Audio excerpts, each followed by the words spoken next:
get into geek.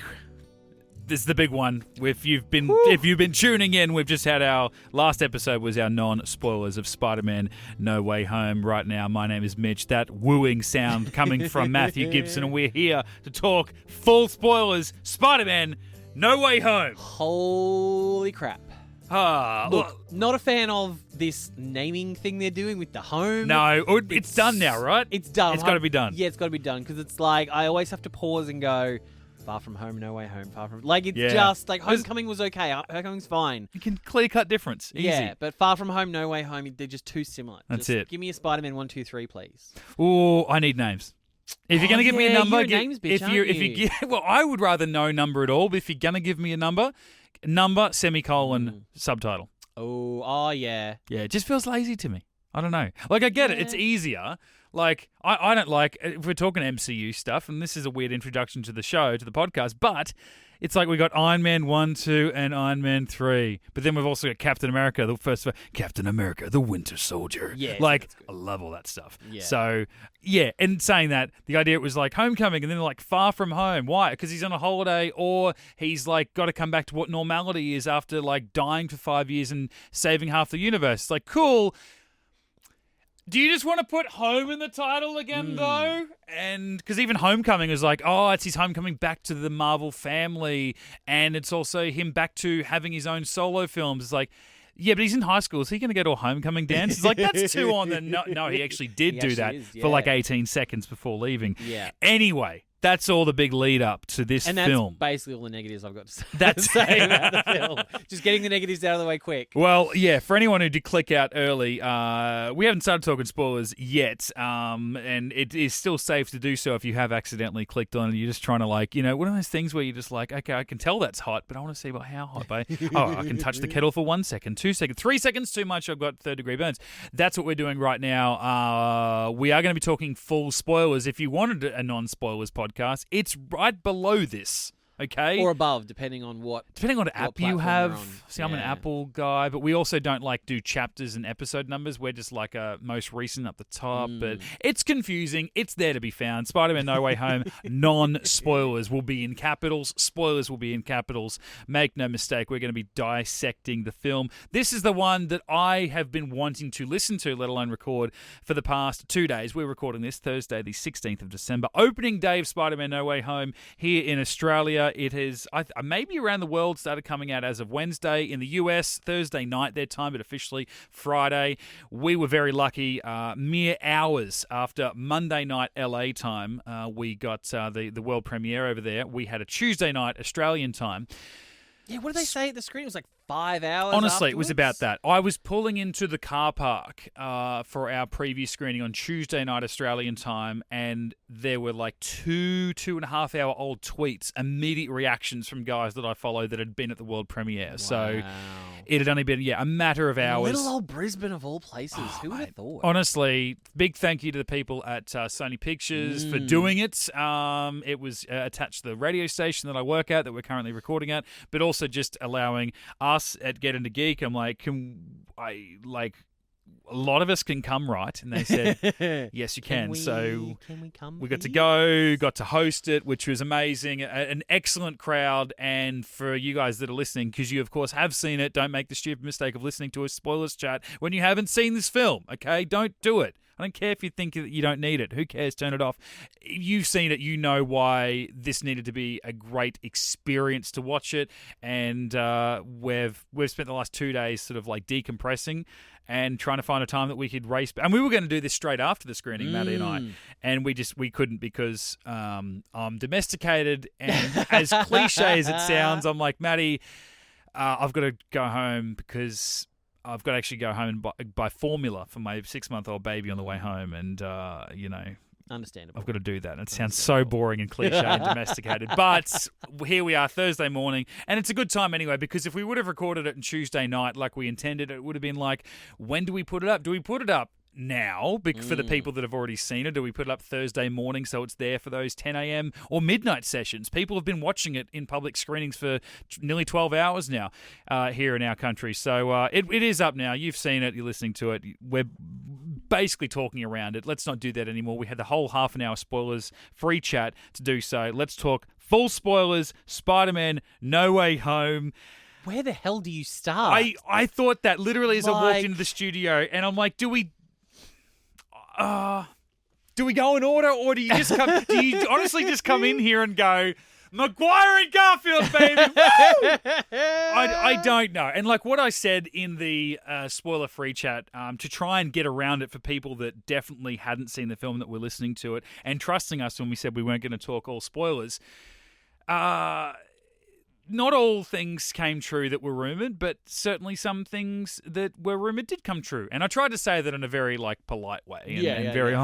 Some stuff that was rumoured did. JJ was back and had 5 extra minutes of screen time. It's no, obviously I'm talking about the OG Spider-Man live action and movie-wise especially, and the great Andrew Garfield, who I'm so glad, if we are going to even touch on that, if we're not going to start on it properly, I'm so glad that Andrew Garfield came first in that. And what was so great, and I almost compared it, I'll work my way around again like I did in the non-spoilers, it felt a bit Hayden Christensen-esque for me, that people go, oh, Hayden Christensen in Star Wars, he sucks, right? His Anakin was shit because those movies were shit. We hate him, we hate those movies. Up until 2015, 2016, 2017, when we're getting more live-action Star Wars, all of a sudden people look back on those films and go, oh, they weren't that bad. He's fine. And then Hayden Christensen's coming back as Darth Vader in the Obi-Wan series. Star Wars fans laud his return. We can't wait. He's going to be in Ahsoka. Everyone's like, oh my God, give me more Hayden Christensen. The fans love him. Andrew Garfield, a phenomenal actor, a brilliant actor, should have been an Oscar-nominated actor for many works of his, and maybe even will be in a couple of months for Tick, Tick, Boom as well. He's brilliant in that. Check it out on Netflix.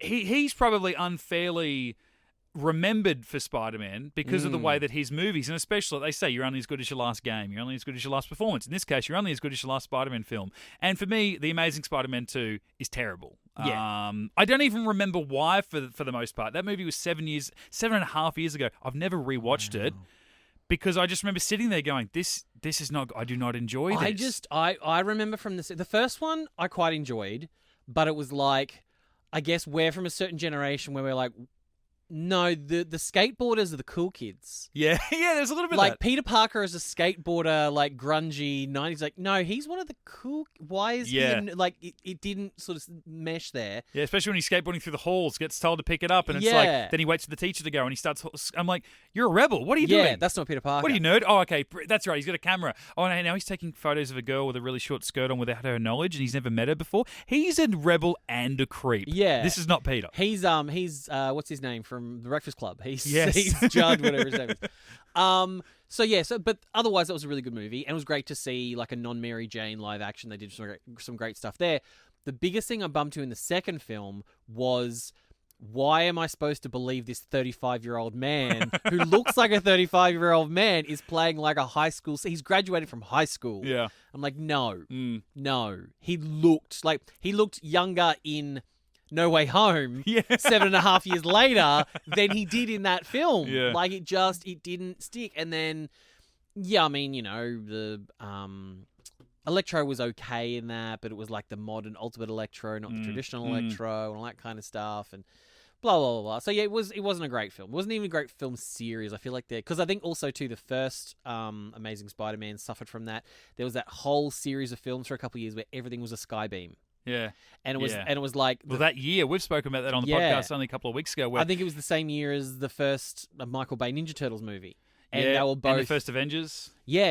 And there's a great YouTube series, How It Should Have Ended. They're a little animated thing. And they basically just combined The Amazing Spider-Man 1 and Ninja Turtles to the point where it's the reptile was one of the Ninja Turtles. But in my mind, that's actual canon now. That's what happened in that movie.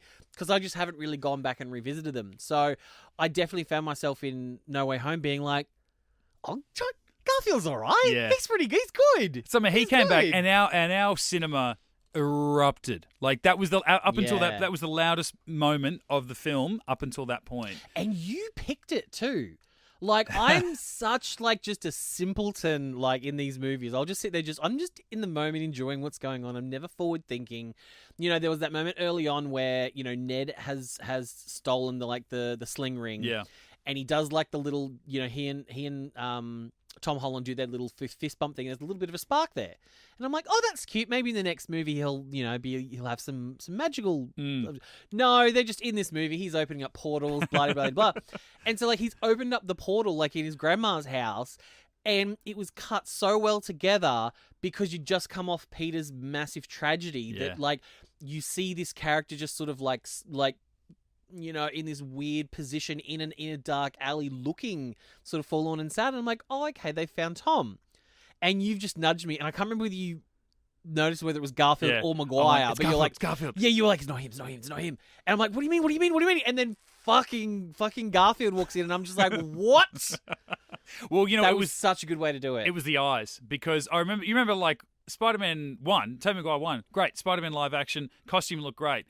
But it was almost like an after effect of maybe, I guess, the X-Men. It's like we can't have yellow and blue, and we can't have these bright comic book colors. We need to downgrade it and just make them all wear black, you know, because it's a movie. And Spider-Man, well, how do you not make Spider-Man's costume red and blue? They did, but they were kind of dull and, you know, and then Spider-Man 2, he was a lot bluer and it was a lot redder. But people always said that, you know, maybe the eyes should have popped a bit more. And I think come the Amazing Spider-Man 2, definitely, the eyes on Garfield's mask were huge. So that was what I saw there. As soon as he turned around, I saw these big eyes. I'm like, holy shit, it's Garfield. And so I just love that he got to come first. It wasn't like, hey, they're rumored to be bringing back the old Spider-Man, and Garfield definitively has said on multiple levels and multiple different media outlets and promotional material for different projects over the last 12 months, I am not in this film. Please stop asking me. I'm actually regretting that moment of my life where I was Spider-Man because it now is putting me in a position where all I have to do is deny being Spider-Man still. It got to be him and people got to react to that first, and then almost it was like, are they going to wait to bring Maguire in, or is it going to be almost a matter of convenience, like, oh, this is a multiversal thing here and now we're just going to bring in the other one straight away, and saying that when they did, we all cheered as well, and it wasn't that Maguire, and it was cool that he wasn't also just conveniently wearing a Spider-Man outfit. Yes. That it wasn't like Maguire coming in, you know, made you just push aside Garfield, like, oh, okay, the OG's here, bro. It never at any point felt like Garfield was the appetizer waiting for Maguire to be the main course. Yes. Yeah, and it would have been so easy, like, I'm such a nuffy, like, and so I would be such a terrible filmmaker that in my mind, if I was writing this, it's like, okay, well, obviously you're going to have, you know, Tom Holland Spider-Man meet Tobey Maguire's Spider-Man first. That's going to be the big thing. And then you get... No, they did all around the opposite way. You meet Garfield first, then you meet Maguire. Those two meet before you meet Holland's Peter Parker. So genius, a way to really give them their moment. And like let us sort of have that nostalgia and be like, oh my God, they're here. And then later then be able to react to, oh my God, they're meeting the new Peter Parker. Like, it was done so well. And at no point did like any of them, I feel like, would disrespect it or like, oh yeah, and he came along. Like, it was none of that. It was like all had their moments. They were all equals. I loved it. Yeah. I mean, weird, you know, it was my fault. Weird place to start this episode, this whole spoiler chat, is to jump straight to that. But it's almost like, how can you not? Because they're making videos online, everyone on Twitter saying, don't spoil this movie. We already know the villains. And an interesting thing I read the other day, Tom Holland, a quote of his that said initially, I think until probably maybe a little bit of Jamie Foxx 12 months ago, but probably definitively Alfred Molina, when he's like, yeah, I'm coming back and they're going to de-age me. I'm the same Doc Ock from 2004. It's like, bro, you don't know Kevin Feige, do you? You need to shut the hell up. That initially the marketing plan for this film was so that the villains could be their own reveal, was that they were going to frame it up as being a kind of like a Civil War-esque thing between him and Doctor Strange. And like, you know, they have a couple of different interactions, sure, but they were obviously going to edit around that and make it look like it was very frequent throughout the movie, that it was very much against them. It was a multiversal type thing maybe, but it was definitely going to be those two against one another for whatever reason. I guess we would have had the hint of the spell and whatever. And I was just thinking about that yesterday. What kind of reaction would we have had in that movie if we didn't even know that Doc Ock was coming back, if we didn't know Right. like, I wonder whether that would have been too much in the end. Like, for the definite secrets of this film to be Garfield and Maguire. It doesn't matter that everyone speculated they were going to be back. It doesn't matter that there were some leaked photos, but then people debunked them as being Photoshop, and that Garfield every 3 minutes has to say, "I'm not in this movie. Stop asking me." And Tobey Maguire's doing the same thing, but on a far, what seems like lesser scale. I think they needed to be the secret. You needed to give us the appetizers for them almost, but in their own delicious and fulfilling way, was the villains. We needed to say, hey, there's multiverse stuff going on, but it's just villain stuff. Why would we need another Spider-Man or Spider-Man? We've got this guy. I'm living in this universe, but I prefer this way because I would fear, actually, if we walked in and it's like, hang on, we're now having to catch up. It is a multiverse thing. What the hell? And Doc Ock, and then immediately Goblin after, and then we go back to the thing, and then Lizard's hanging around, and we've got this electric guy that's out there, and by the way, there's this sand guy that's with him. It would have just been like, this is the craziest 14 minutes in any film in history. Yeah. And then 45 minutes later, we get the two original Spider-Man. Yeah. Like, it would have been too much. What I thought was really clever too is, for a second I was like, why are there only 5 villains? Why wouldn't they try and do like a Sinister Six? It's such an iconic thing with Spider-Man. And I'm like, that's actually really clever that they didn't do that. It would have been really easy to do, because for so long in the movie, I'm like, Tom Hardy's Venom's going to show up at some point, and they're going to be the Sinister Six. Yeah. It never happened, and it's so clever because I think from a advertising and trailer point of view, at no point are us as fans going to expect it. And then suddenly put all our own expectations on top of what the Sinister Six has to be, and then have certain goalposts that the movie has to hit. Yeah. There was none of that. And then, from the trailers, at no point did I expect so much like interconnectivity between all those villains. Yes, in the trailer we saw like Sandman, Electro, and Reptile. But I thought with the big hitters like Green Goblin and Doc Ock, I was like, oh no, it's gonna be like a hunt movie. It's gonna be like levels in a video game. Peter's gonna have to go through. He's gonna be the one jumping through the multiverse, or whether they're here, I don't know. Well, I thought that's what the term "No Way Home." I'm like, you watch this initial trailer, and sorry to interrupt, but just on that, you get the title "No Way Home," and then you get the multiverse reveal in the trailer, and it looks like all those villains coming to us. Yeah. Plus, the multiverse reveal from Loki as well. Yes. Like, you've got that in the back of your mind. Yeah, and I'm just like, they're all here, and he has to get them back. And even though the Doc Ock and the Goblin on the bridge seem to be in the same setting, so they have to be in the same place, but they're also in the same universe if they're the same Doc Ock and Goblin that we know from Maguire films. But I'm all like, hang on, what if No Way Home actually means that Peter Parker, Spider-Man, has no way home, and he's essentially like in Sliders with Jerry O'Connell, going to different dimensions and fighting different bad guys from other worlds, and maybe only then he'll run into Garfield, but he'll have like a 3-minute interaction with him. I he'll thought that spend with 5 Doc minutes Ock. with Peter Parker, not even Tobey Maguire's Spider-Man. Right? That's what it would be. I don't think I was ever. Like, it seemed like it was the way, but at the same time, it almost seemed too good to be true that we're going to be pulling in all these villains and pulling in the hero into our world, and then somehow that story being over, and then Peter Parker just moving on and the rest of the world moving on like, that's just another adventure. I'm like, this is groundbreaking in a movie narrative sense and as a viewer, because you can't just move on from that. And we will talk about the way this movie ends later, but it's like, no, all that works, and then the way they wrap it up also works. And then knowing that, they're setting up for Multiverse of Madness as well. Yeah. Like, just sort of, skewed what you think was going to happen. And it was such a ride in this. Like, obviously with the last Spider-Man movie, it's like with Mysterio, and very much what I was saying about the Sinister Six, it's like, certain points it needs to hit. And it hit it really, really well with like the dream sequences and the zombie Tony. Like, they really played up to and did some fan service in that movie. But you kind of know how it's going to happen in the end. But of course, there was the reveal that Mysterio gave away Peter Parker's identity and stuff like that. But with this film, I didn't really have any touchstone to hit.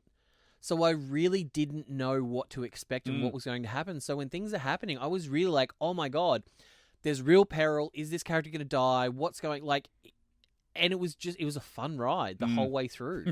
Because I just didn't know. And it's been so long since I've been in a comic book movie where I haven't had a fairly confident idea of where things are going to go. Yeah. And this just blew it all out of the water. Yeah. It's funny you say the ride, and that was one tweet I wanted to put up was like, no one take Martin Scorsese to No Way Home, because if he thinks superhero films in general are like roller coasters and theme park rides, I don't know how he's going to describe this film. Yeah. Like, we joked in the non-spoilers, there's no real space in this 2 hour and 35-ish minutes to go to the toilet. Because there isn't. It just moves. Yeah. Even the moments where, like, hey, and we'll talk about it after, but, like, the tragedy happens for Peter and, like, he's crying and there's a lot of slow-mo stuff and not much is going on in a way. You go, well, once we go to something a little bit calmer, like, I don't know, Ned and MJ hanging around a table talking about how they wish they could be talking to Peter and stuff, I'll go take a quick piss now. And it's like, that probably would have been the first good time to go. If you go then, you come back, Andrew Garfield's standing in the room. Yeah, he's like cleaning cobwebs in the corner. You're like, what have I walked into? Like, it just... the big thing that we said going in, we touched on non-spoilers, apologize for repeating myself, is there was no way this could have worked for me. A week ago, Doctor Strange coming in, like, this, obviously, or rather even excluding the other Spider-Man, everything else going on, just Doctor Strange stuff, I'm like, this is already the most interconnected Marvel film that Sony could have ever released. Like, it's cute that Iron Man showed up in Homecoming. You felt a little bit naughty that you were getting extra Tony Stark, right? And they only got him in like 3 scenes. It was convenient they had Iron Man was in it more because Robert Downey Jr. is not available to film. Yeah, and they literally had a moment where the suit opens up and it's empty. Yeah, and that's part of the joke is we can't even afford to have him here the whole time, so we're having to write a fun scene around it. And then Far From Home, it's like, well, Nick Fury and you get Maria Hill and, that's cute. And, we got some Kree in there and, some Skrulls. They're going to tease something later. That's almost like Sony doing Marvel a solid by going, hey, tease... If you want Nick Fury, you have to tease some shit we've got coming up. It's like, yeah, anything for the dollars. Do whatever you want. But, like, that's it. And last night, as we record this, Far From Home was on TV. Now, I watched it on the weekend for the first time since the cinemas, but I was just scrolling around what was on free-to-air, because I never do that, really. And Far From Home was on. It was just after the big thing you were just talking about was Zombie Iron Man, like the big illusion shit where Peter was trying to get attacked by Mysterio and he ducks off and he's in the Netherlands and he doesn't know what's real and what's not. And I was like, I really want to watch this.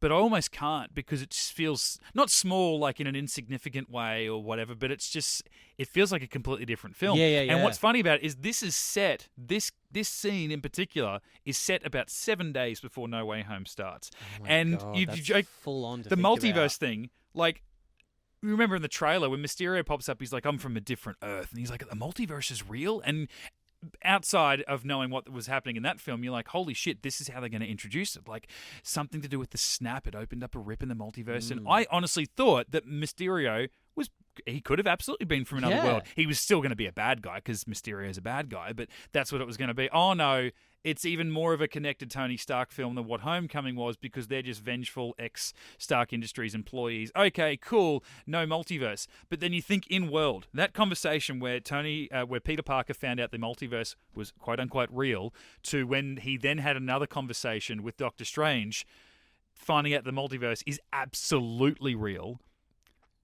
Maybe 2 weeks. Wow. Like 2.5 That's years full for us as a on. viewer. But I'm just thinking, like, in my own head canon, trying to, like, Captain Chronology this, as you say, where I edit these movies into chronological order.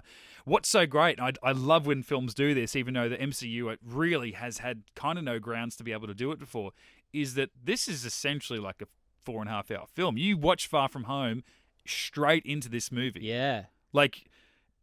the very second, like they almost retread 3 seconds. Obviously, you get the narration over the opening credits, but as far as visual shit, you go back and watch the final 5 seconds of Far From Home into this and kicks off, and it's just really a ride that never stops. And it's like what you thought you knew last time is just... It shouldn't have worked. It absolutely shouldn't have worked. In so many ways, it feels bigger than Endgame. Like, it feels more like it's like we go into this film going, oh, it shouldn't work. There's too many characters. There's 10 times as many characters in Infinity War and Endgame. So, like, we should have known better that, of course, it was going to work. Like, but I think because it's bringing in, characters that we've known for 20 years in Maguire's Spider-Man, it's suddenly just like, it felt more ambitious and bigger. And like I said in non-spoilers, like the music really helped sell that. it was just huge. It was epic. It was just like, it felt like it could have been an Avengers movie. Like, it was that, like, the stakes were so big, and there was just so much going on in it, and it was so just like go, go, go, go, go the whole time. And at the same time, with that being it absolutely, you look back on it, it's an Avengers level threat, but where they have been at least critiqued in the past, it's like, oh well, why wouldn't, like, for me, where is Captain America in Iron Man 3 when the president has been kidnapped by an international terrorist, right? We know after watching Winter Soldier that since the end of the Avengers film, definitely covering the events of Iron Man 3, that Captain America has worked as a secret, like, SHIELD agent, right? Yeah. He's been on missions doing Black Ops shit. Where was he when the president was kidnapped, right? And people's, well, then in Thor, in London, where were the other Avengers? I'm kind of more okay with that because, well, Iron Man had kind of retired by that point, so he doesn't have his suits. It was a timing thing, too, and it was a timing thing. It was like, very quick. As it happened, it was all done in 20 minutes. Yeah, like, by the time, like, you know, Black Widow and Cap could have, like, gotten on a Quinjet to fly to London. Yeah. It would have been over mid-flight. Absolutely, yeah. So you're like, okay. I'm fine with all that stuff. Whereas this, I'm like, okay, there's a couple of bad guys doing some weird shit. But it's like, well, yeah, okay, Spider-Man's taking care of it. If Spider-Man's being reported on, or it's like, well, they come and now they've disappeared. Like, Doc Ock was on the bridge, all of a sudden he's disappeared. Goblin, there's some guy with bombs, he's disappeared. But none of them are, we know who they are, but they just show up in weird costumes. But as we kind of get hinted at with these movies, and we know from these franchises anyway, people pop up in weird costumes all the time. The general public doesn't know that they've got a 70-year comic history, so they're not notable. They don't need to be remembered and questioned, all that sort of stuff. And even come the end, around the Statue of Liberty, it's like, who else could have helped at this point? Who else is around to be able to get over there in time? Because up until then, a building fell down and all the bad guys were involved. There was Goblin, there was Sandman, there was all kinds of shit going on at Happy's apartment. But it didn't go on long enough for anyone to show up. So it's not fair, I don't think, and I have been very critical of that. And maybe rewatching this over the next couple of years, I'll go, that's where probably someone should have shown up, you know. And where's Nick Fury, you know, even though he's off-world, whatever, like, where's someone sending someone out to do something? Or I didn't feel that with this. It felt, as big as it is, it still felt like it worked as an exclusive Spider-Man problem and film. Yeah, because if you run through the list, it's like, okay, well, who else? Like, the Avengers kind of don't exist at the moment in a lot of ways. Like, if you think about the original 6, all we've really got left is, like, Hulk. Yeah.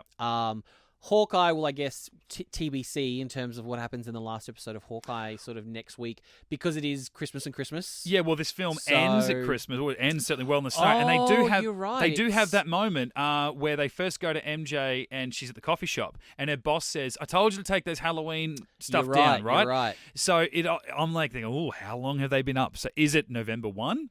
Or are we midway through November or something? Like, it's after Halloween, but before Christmas, because they are in New York. It does snow. Yeah. And whereas Hawkeye's kind of like the week leading up to Christmas, basically. It's, 5 days until Christmas sort of thing. So the events of the end of, like, you know, you could theoretically have the final episode of Hawkeye where they walk past and you see Spider-Man walking to the coffee shop to go see MJ for the first time, right? Like, that theoretically could happen. But, like, Hawkeye's, like, he's potentially still at his country farm, right, with his family at this point. And so then it's like, well, you know, all we've really seen from, like, Shang-Chi and... Is that kind of it at the moment? They're the only kind of updates we've gotten. It's like, okay, well, Carol's off-world. Yeah. Thor's off-world. Bruce is working somewhere. He's managed to sort of get his human form back to some degree. If those timelines wrap up with if She-Hulk, they're kind we of don't all know. lined up there. You assume we've been seeing a lot of Okoye, like in holograms and stuff like that, but it's like, well, we because of the real-world passing of Chadwick, we don't know what that storyline is going to be yet, so you don't expect to see Black Panther. And also, they're not, you know, there's some weird people happening in New York, you know, to people in Wakanda, they're going to be like, that's a New York problem. Yeah, so it's like, if they're in Wakanda, like, they're not going to get there in time anyway. Yeah. So it's like, who else aside from Doctor Strange, who lives in New York, and Peter, who lives in New York, like, who else is there? So it kind of does buy back the fact that, there's no other Avengers showing up to save the day. Like, Wanda's not going to show up. Vision's not going to show up. Running through the list, like, who else could there be? All the Guardians are off-world. I mean, Ant-Man and Wasp are going to be in San Francisco if they're going back to sort of there. So it doesn't... it is an Avengers level threat, but again, it happens so quickly that it happens over a couple of days, so you kind of don't expect anyone else to show up. It feels enough. Yeah. Yeah, and like obviously Doctor Strange being involved, but it's not like he can even go and not even ask for assistance. I can't imagine Doctor Strange being one to do that, but like he was stuck in the Mirrorverse for a conveniently long amount of time until he was definitely needed to come out and do more Doctor Strange stuff. But I'm like, if that's the most convenient sort of big name absence, I'm fine with that. Yeah. Like I was surprised actually that it was so early in the movie that he was written off. Which now that I think about it, it really wasn't that early. Like we'd already been introduced to all of the villains by that point. Yeah, and we're probably because at one point they're all like in the dungeon. They're all in his dungeon. They've all been captured at one point. Yeah. So I guess the only person that could have shown up to help save the day at the end was old Matt Murdock as Daredevil. Well, here I was about to go back to the start, but just before we do that like, the most of the world, right? Okay, the general movie public audience, blah, blah, blah. They're going into this going, okay, obviously they are, but what if they're not? Talking about Maguire and Garfield. Are Spider-Man in Spider-Man, right? Is this happening? Are they going to be in it? I still was, but I think I'd almost forgotten about wondering about Matt Murdock Daredevil being in this because it was the longest time that it's been talked about. I mean, Marvel obviously got it back. I said to my brother, Link, on the phone, who sat with us the other night, when I say sat next to us, he crippled our legs by squeezing, whacking, as he does with every film when he gets excited. But I said to him that I feel like it was a conversation with you because Lincoln hasn't watched Daredevil, the idiot. Yeah. But I said to you, I feel like 2 years ago, and this isn't me trying to gloat, even though I was kind of right, but I'm like, I wonder whether Marvel, now that they have the rights back definitively to Daredevil from Netflix, and it's even though it was still their rights, but they have the broadcast rights, essentially, the rights to screen the character. I wonder, following the events of Far From Home, and the joke was, well, Peter's going to need a lawyer, if only he had Matt Murdock. I'm like, I wonder whether Marvel would, even though it's their character, give it to Spider-Man, just to see what the audience, how it feels, right? Yeah. The audience, like, hey, just test the waters. Put your toe in the water. Do you like this Daredevil guy? Oh, you don't like him? Cool. We'll leave him in the back burner. Couple more years. Yeah. We'll figure out how to reintroduce him. Because while Daredevil, an amazing show, we love it.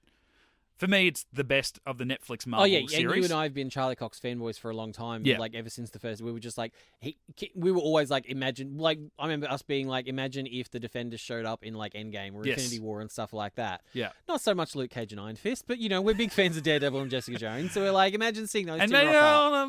Little Mitch is a friend of the Punisher. But, oh, yeah, I'm going to leave that. He's an anti-hero. He wouldn't have shown up. He'll be fine.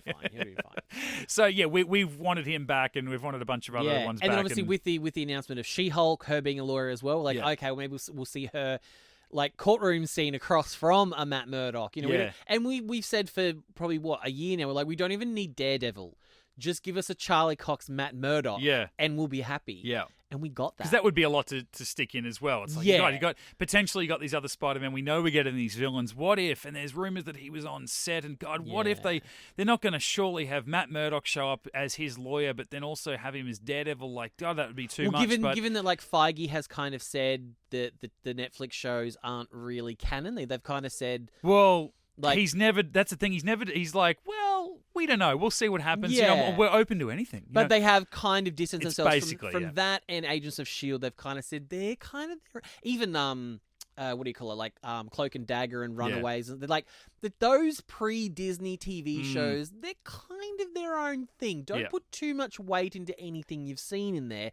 Despite the fact Nick Fury's shown up, Lady Sif's shown up in all those kind of things. So it's like to get just a Charlie Cox, Matt Murdock. Yeah.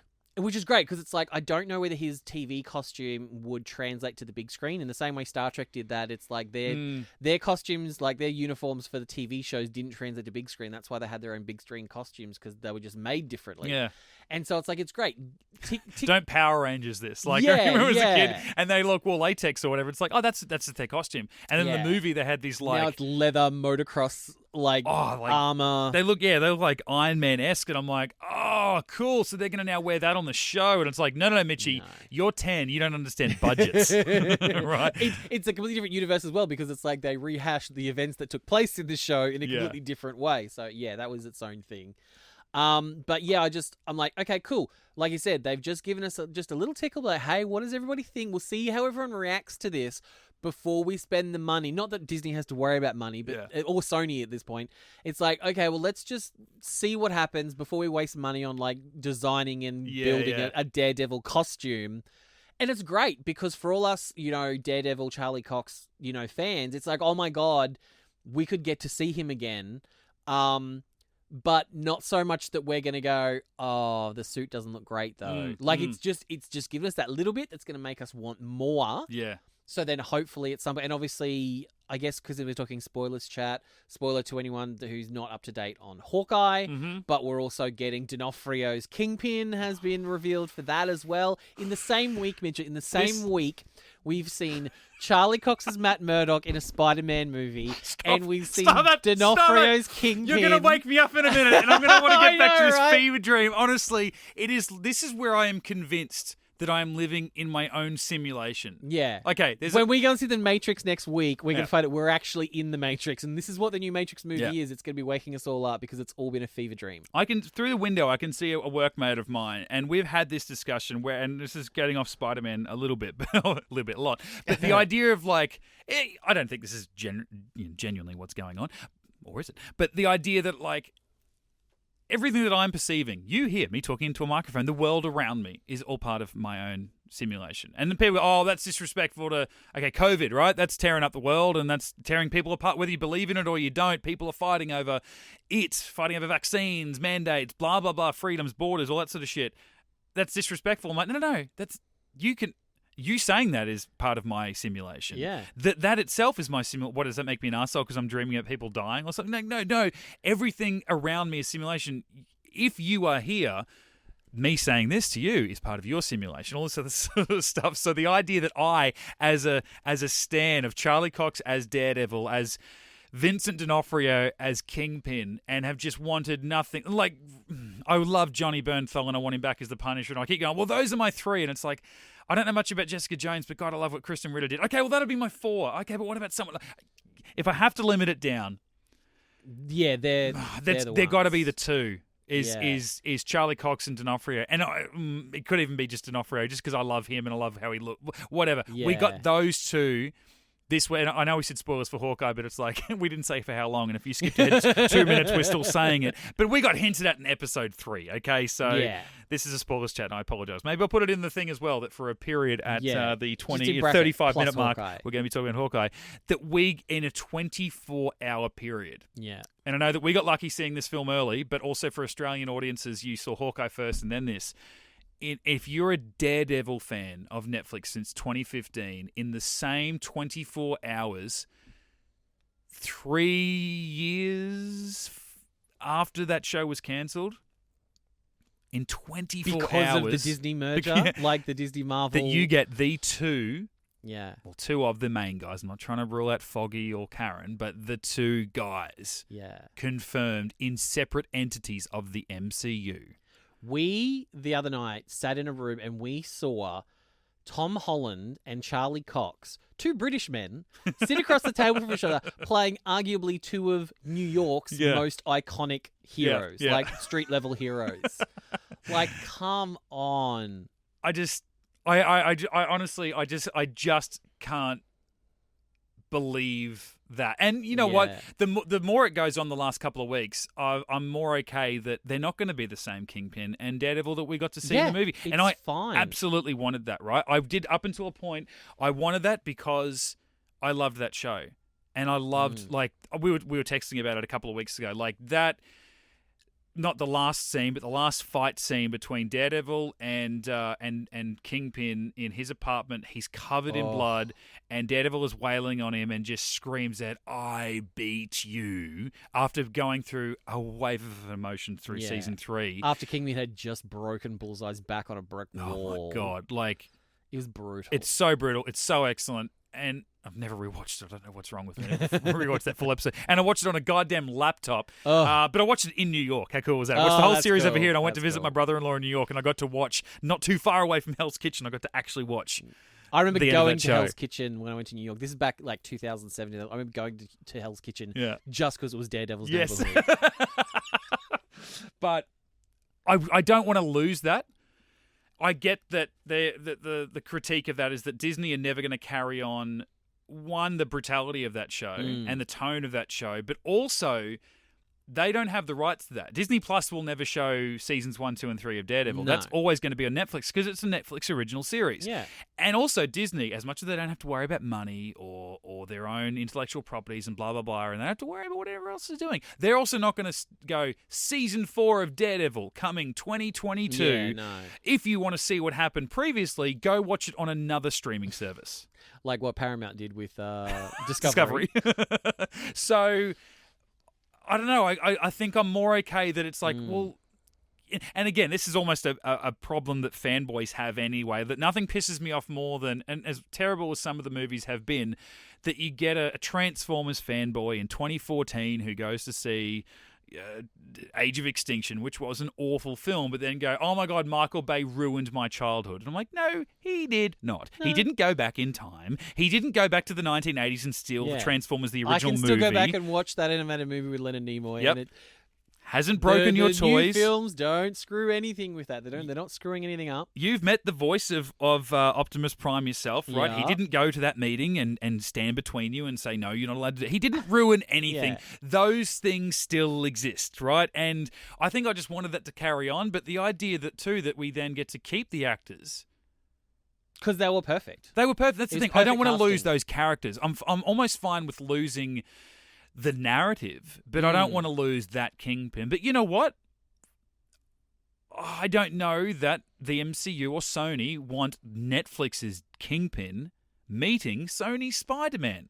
Because that's a brutal Kingpin, Yeah. and you don't want kids, 7-year-olds, going to watch a Spider-Man film, and you have to go and meet, is that Kingpin from that show that Daddy watches, where he is covered in blood, and like a guy literally impaled himself on his own face because he didn't want to speak Kingpin's name in episode 3 of season 1. And Kingpin exploded that guy's head in a car door. Oh, sorry, that was episode 4. Then that was that. Yeah. Like that. Those are the moments. We're on here. Daredevil's friends with that girl who was mentally raped for years into killing people. It's like Disney are like, we're not going to get into you. No, that's not happening. So I'm almost in the vein of, it's like, maybe we'll never see D'Onofrio and Cox share a scene as Daredevil and Kingpin. Maybe. Oh no, we need that.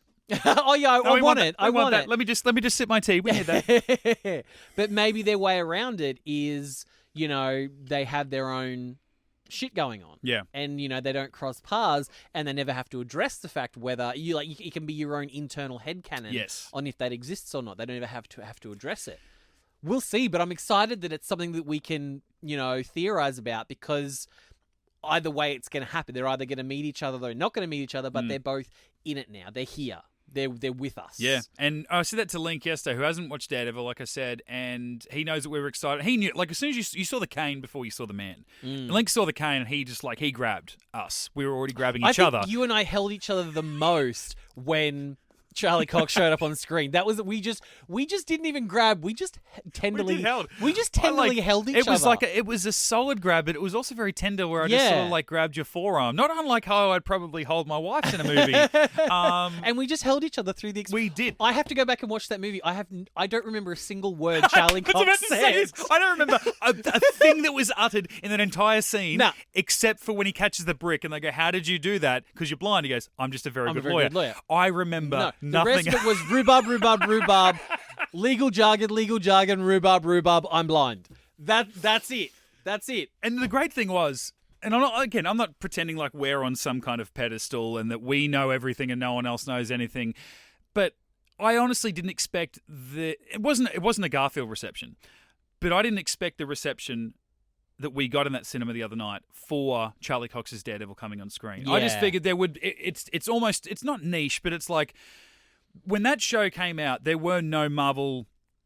Agents of S.H.I.E.L.D. was one thing, but it was a procedural free-to-air show. Yeah. It was here, we got a streaming service. It's Marvel adjacent, and it's Daredevil. Who's Daredevil? Ben Affleck. See ya. They're just and I honestly think that's why Lincoln hasn't watched it.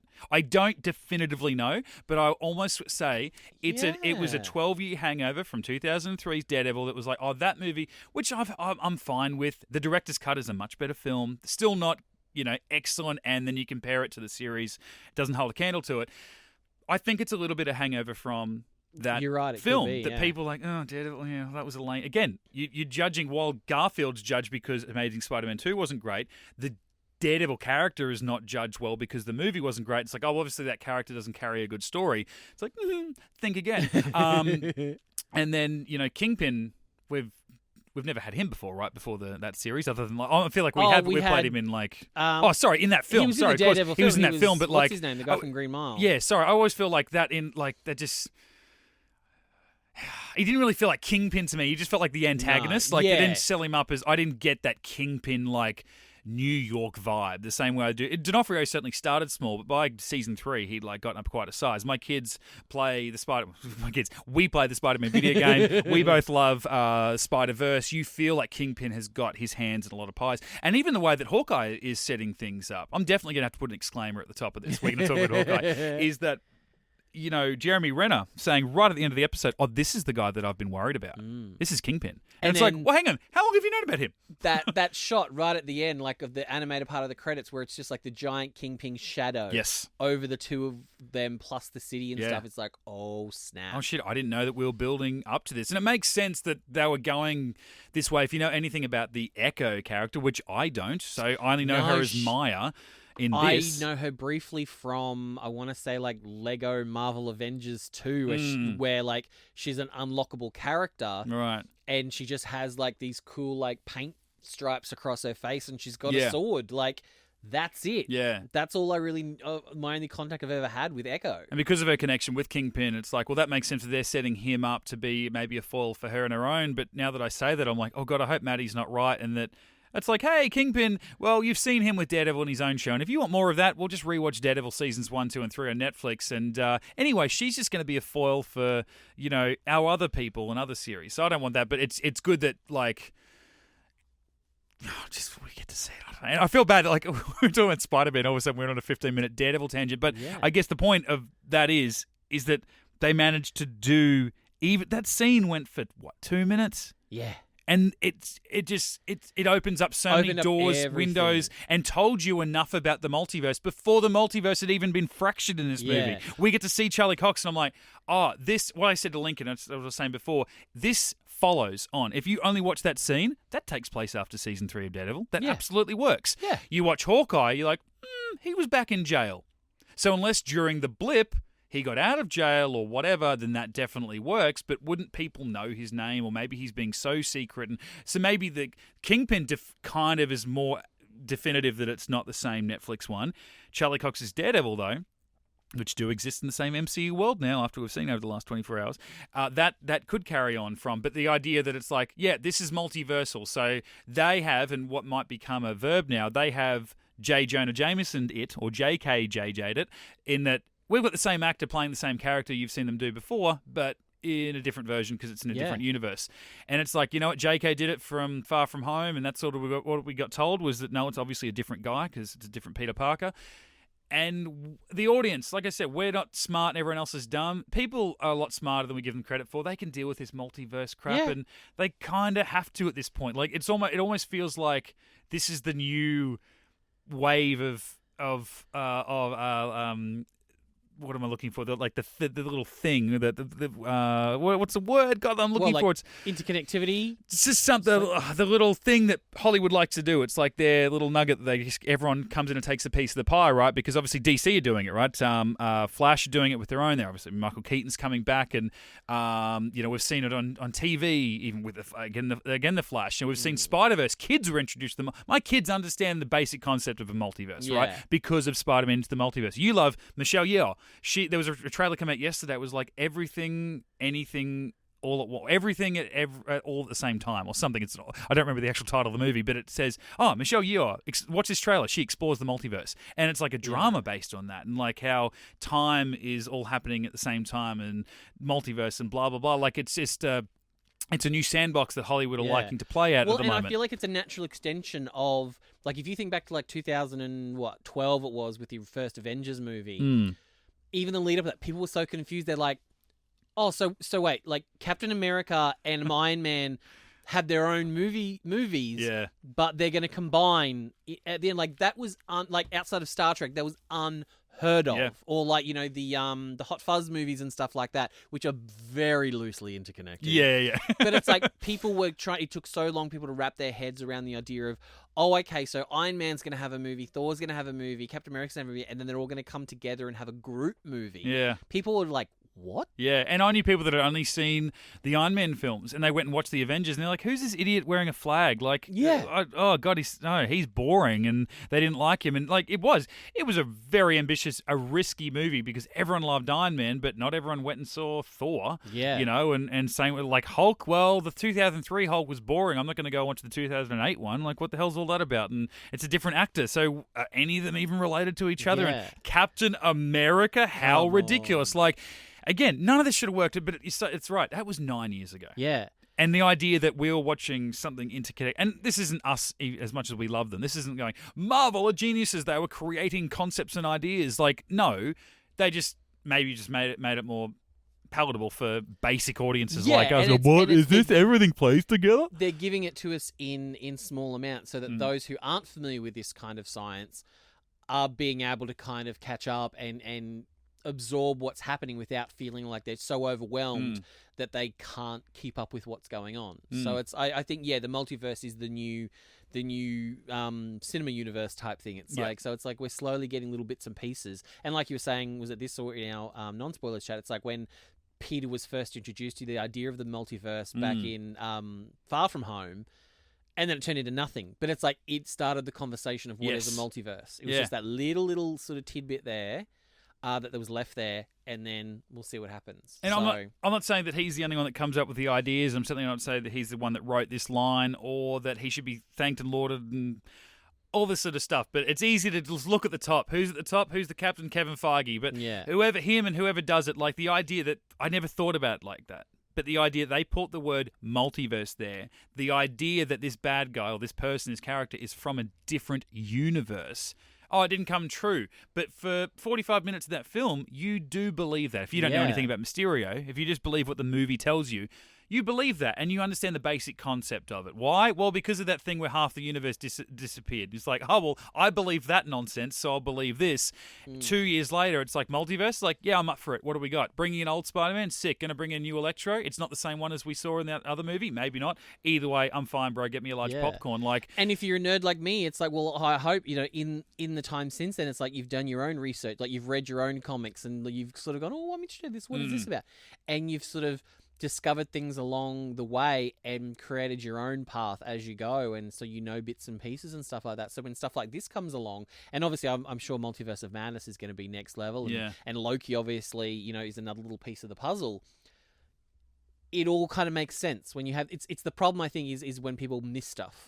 Like I was talking to Scotty the other day, and like he hasn't seen WandaVision. Yeah. And I'm just like, well, dude, you can't see any more Marvel movies until you can't see the next Doctor Strange until you've seen that. Could I just say, I'll throw him under the bus, especially if he's listening, but it's mainly just for you because I know how we felt about it. But we're talking about Hawkeye, and maybe it was after episode 4 the other day. And 3 was such a high, and 4 was a bit, for me, I'm like, okay, it felt like it was really cheesy moments for trying to seem like it was character stuff, whatever. Anyway, Christmas stuff. Yeah, there were scenes in that where I'm like, oh my god, this is great. But then it was like, let's let them breathe because it's TV, and I'm like, okay, I get the cutesy stuff. Let's get it out of here. And he's like, yeah, it's just, I don't know. For me, it's getting back to look a little bit of, I don't know, like WandaVision level. And I'm like, what? And I said, well, yeah, not WandaVision. He goes, did you like that? I'm like, yes. It is quite a lot. For me, it's the best Marvel TV show so far of WandaVision onwards, like that brand new Disney Plus ones. Like, okay, give or take, like even the first 2 as a package, it was like, okay, I get it, black and white, and it goes. I was falling asleep by the end of it, but like the speculation around it and just like the potential world building and stuff, and just what it did for her as a character, all that sort of stuff. Like, I love that. So yeah, the idea that like he's like, that was not good, and I'm like, don't talk to Maddie then. But yeah, Scotty, that's okay. At the bar, he was like, I don't think I've seen Endgame. What do you mean you don't? He's still not sure whether he's seen Endgame. He knows what happens to Stark, like because he went to Far From Home. Yeah, and then he's like I know that. He's like, why is Steve old? I've seen that. But I'm like, have you seen the movie? He's like, I don't think so. I've used a GIF. He's like, it's the one with the snap, right? And I'm like, well, who did the snapping? And he's like the big purple guy. I'm like, no, mate, that was Infinity War. Oh my god. So I'm not sure he's actually seen Endgame. Well, all of that, like the fact we just said, it opens up. It's painting a vast picture of what the franchise could do, where it could go, in so many different ways. Or even just what's possible if it doesn't go there. It's just, hey, look what could happen. I haven't been this excited for what comes next in quite a while. Yeah. Like this, where it truly feels like the sky's the limit. So I say that because I'm like, okay, look back at Homecoming. The first time we introduced this Spider-Man, Civil War, great. He's used in bit pieces. It was excellent just to see that guy play with those guys. It was excellent. Homecoming gets his own film. It's his own story. It's kind of like what Black Panther was, where it's like, oh, it's his origin story, but we've already been introduced to him as an origin story, hardly enough in that same film in Civil War. We have to get to that. And then, you have a lot of Tony Stark stuff, and everyone's like, oh, so he could only be who he was because, and it's like, well, that might kind of be unfair, and it was. Okay, I get it. Like he, maybe because we knew Tony Stark. If it was another mentor, like if that was actual Uncle Ben, and we didn't get Uncle Ben dying for a couple of movies or something, then would you be asking those questions? Probably not. So maybe it's justified, maybe it's not. Okay, you get Far From Home. Well, Nick Fury's there, and he, when Spider-Man has lost everything to these angry Stark Industry ex-employees, and it's like, okay, so it's still Iron Man related. Okay, cool.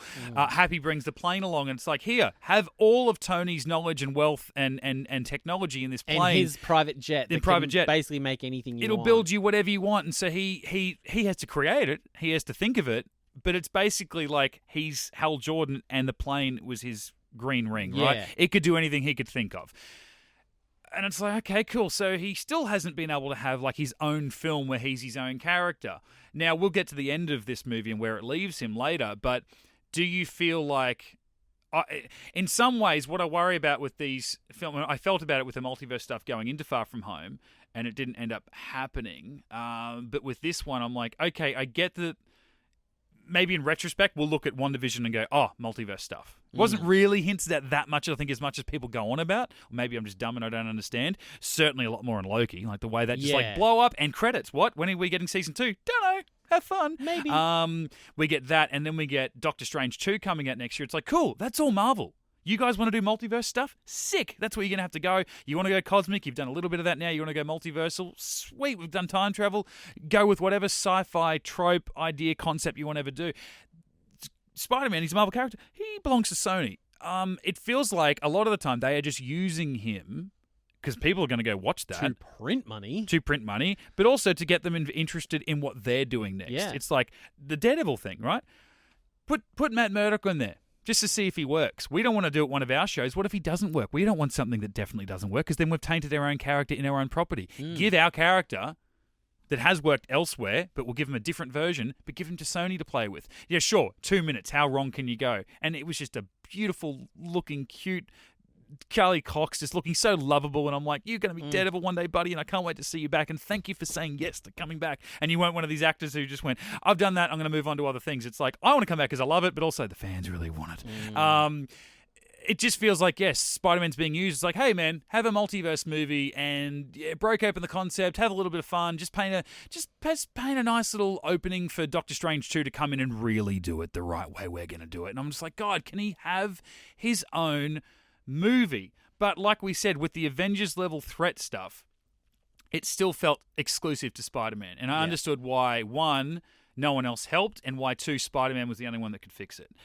And I still feel, and again, this could be a 36-hour hangover from actually watching the film. This is the longest question in the world. But how do you feel about it being a Spider-Man film, considering everything else that went in it? Like, we're on a high right now. Do we rewatch this in 2 years for the 18th time and go, well, now that the nostalgia sort of hits worn off, it's not really a Spider-Man film, and it's just like a blend of, it's a pizza. It's a little bit of everything thrown in, and it's not, I wish the character was given more respect than that, other than just being like a platform for everything else to happen around him. Because at the moment, I feel like this is more Spider-Man than we've gotten in his other two films. Absolutely. Certainly the way with loss and the responsibility, and they do definitively give us that line, but how that works and how that changes and shapes him as a character. And in a way, now that I'll let you answer your question, this feels like,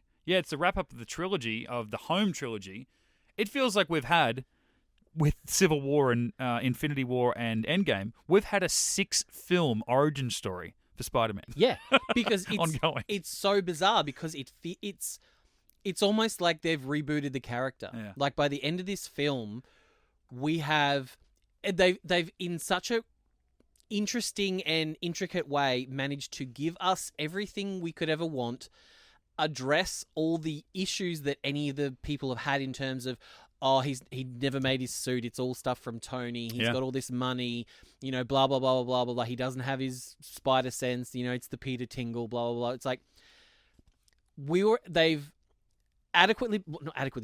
amazingly been able to, like, tie a bow around this amazing story, but then also at the end of the movie have him at a point where he could almost be Maguire's Spider-Man from the second film. He's in the shitty little apartment. There was always that sort of, I was glad when we were first introduced to Tom Holland's Spider-Man, we didn't see the Uncle Ben death again, because it was becoming the Batman Bruce Wayne death of his parents. You just saw it too many times. But a lot of people were like, no, we needed that. So it was very interesting, and I think it could be polarizing in a lot of ways. Did we never know what happened to Uncle Ben? Was that tied into, in the same way it was a big thing for Tobey Maguire's Spider-Man, was it a big thing for Tom Holland's Spider-Man? Well, in a way, now it doesn't matter because he just went through that with Aunt May instead. And I think that answers the question, is that, Aunt Ben existed. We know that. Uncle Ben. What did I say? Aunt Ben. Ben. Oh, well, hey, very progressive of you, mate. We don't know, mate. It's Come on. We're not going to be that type of show. We're not going to do it. That it.